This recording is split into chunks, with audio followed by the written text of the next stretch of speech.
Bonjour à tous. Bon, aujourd'hui on se retrouve, non pas pour travailler ou quoi que ce soit. J'attends des pièces pour le Toyota qui est là. Donc après, je ferai la réparation des amortos. Mais pour l'instant, on va parler de ça. C'est une Panda 4x4. Allez, je vous montre. Alors, comme je n'avais pas cette voiture, j'ai récupéré cette Panda 4x4.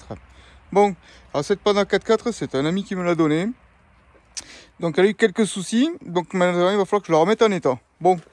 Alors on va regarder un petit peu de plus près pour vous expliquer un petit peu son histoire. Donc c'est une Panda 4x4 Country Club. Elle est de 1995, 139 000 km. Bon, comme on peut le voir, elle est pas du tout abîmée. Alors sa petite histoire, c'est qu'elle a passé 7 ans dans un garage à dormir tranquillement parce qu'elle avait un problème. Bon, on parlera après du problème. Alors, esthétique, elle a absolument rien, quelques griffures, mais rien de bien méchant. En rouille, comme d'habitude. Un petit peu ici, là, sur le bas de la portière.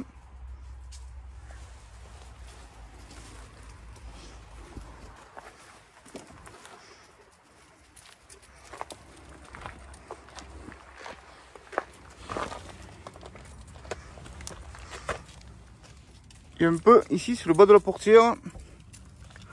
Alors, question équipement, qui ne sont pas d'origine sur la version club, mais qui sont d'origine sur certaines Panda 4x4 type Val d'Isère. Là, le pare-buffle et les deux phares ne sont pas d'origine. C'est posé sur d'autres Panda, mais pas sur celle-ci. Après, les protections de feu arrière ne sont pas d'origine sur cette Panda, la Country Club, mais sont d'origine sur, par exemple, la Val d'Isère ou d'autres de ce type-là. Donc, hormis ces trucs rajoutés qui font une finition jolie pour une Panda 4x4, tout le reste est d'origine. Allez, on va regarder le problème qu'elle a. Après, question moteur, elle est toute d'origine aussi. Elle n'a pas été traficotée ou quoi que ce soit. Donc, tu vois là, il y a eu un début d'incendie.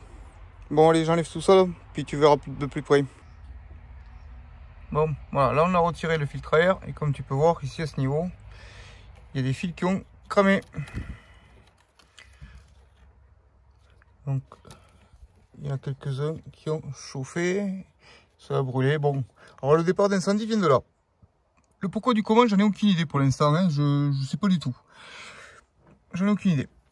Il faudra que je regarde. Alors, ce qu'il va falloir faire, c'est déjà changer les capteurs qui sont cramés, style comme le capteur du corps du papillon, le capteur du ralenti, il y a assez là-bas au fond, hop, ici, là, capteur de ralenti, peut-être à changer, même sûrement.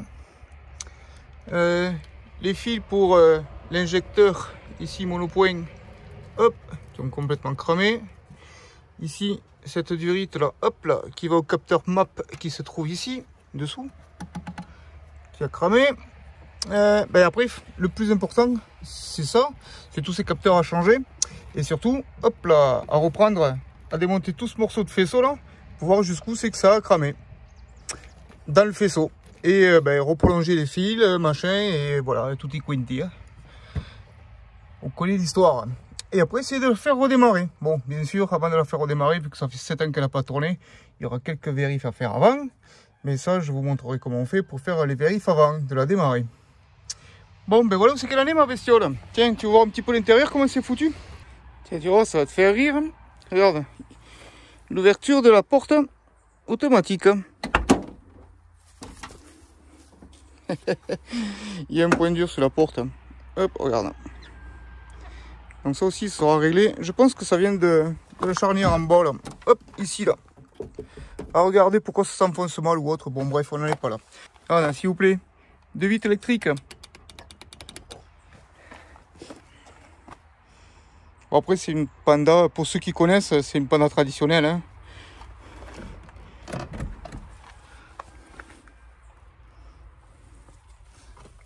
Avec les jolies vitres. Ça, j'aime bien ça.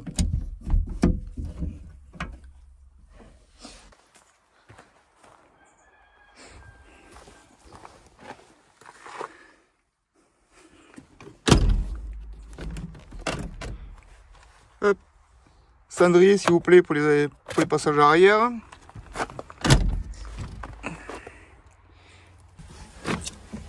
Alors qu'est-ce qu'on y trouve dedans? Ben, un volant, des commodos. Non allez sérieusement. Alors après c'est une voiture toute simple, hein. Il y a vraiment juste le strict minimum dedans, on va pas s'énerver.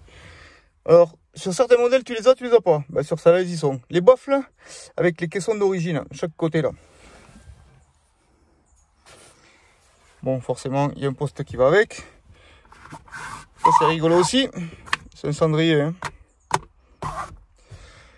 Après ici, d'origine, tu as l'espèce d'un kilomètre. Alors ça permet... Alors ça c'est un gadget, d'entrée je te le dis, c'est un gadget. Mais c'est rigolo de l'avoir.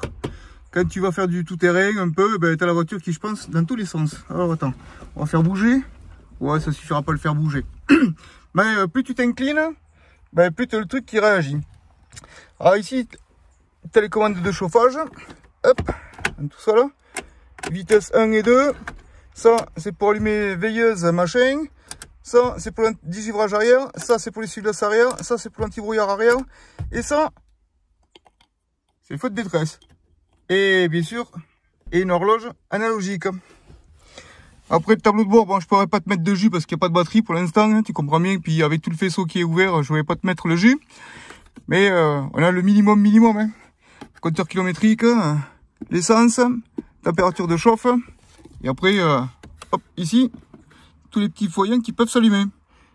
Et la différence de toutes les pandas, la Panda 4x4, elle a un petit truc avec 4 roues qui s'est dessiné là-bas. Hop, je vais te montrer. Hop là, le petit truc qui est dessiné à 4 roues là. Bah, et quand il s'allume, c'est pour dire qu'on est en 4 roues motrices. Et ouais, comme tu as pu voir, elle est 4x4, cette petite machine. Donc, en version normale, c'est-à-dire 2 roues motrices. Tu as les cardans à l'avant, comme toutes les voitures normales. Et par contre, ici, tu as une petite poignée. Et quand tu tires sur la poignée, clac, ça crabote pour entraîner le pont arrière. Tiens, je vais te montrer le pont arrière, comment c'est foutu tout ça. Après, je t'en parlerai, au moins tu comprendras. Et quand tu repousses, ben voilà. Donc à savoir que ça, c'est pour rouler que sur du terrain meuble. On ne peut pas rouler avec ça sur la route goudronnée. Sinon, on abîme la transmission. Alors, tiens, regarde, ça c'est l'air de transmission là-bas. Hop, ici là.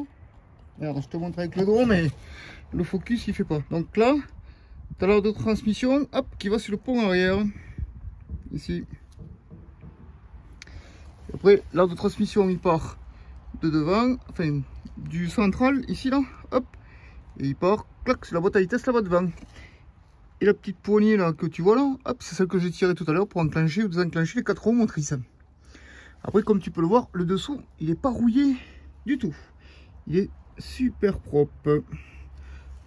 Tu vois, on voit quelques traces de début de ma chaîne, mais il n'y a rien de... C'est pas troué si tu veux. C'est à reprendre tout ça, hein, et vite.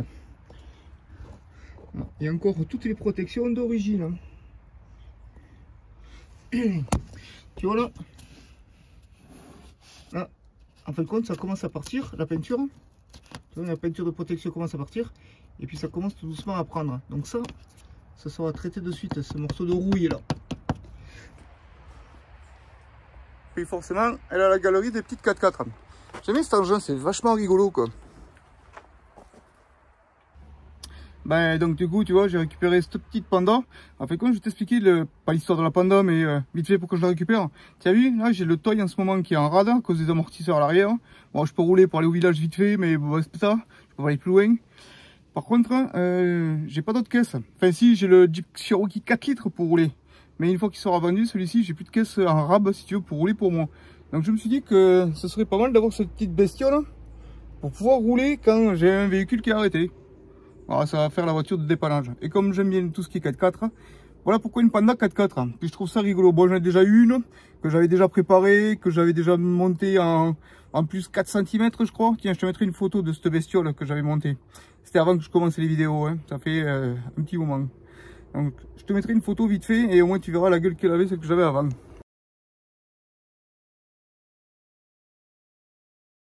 Bon bref, t'as bien compris que on va se retrouver avec des tutos de Panda 4x4.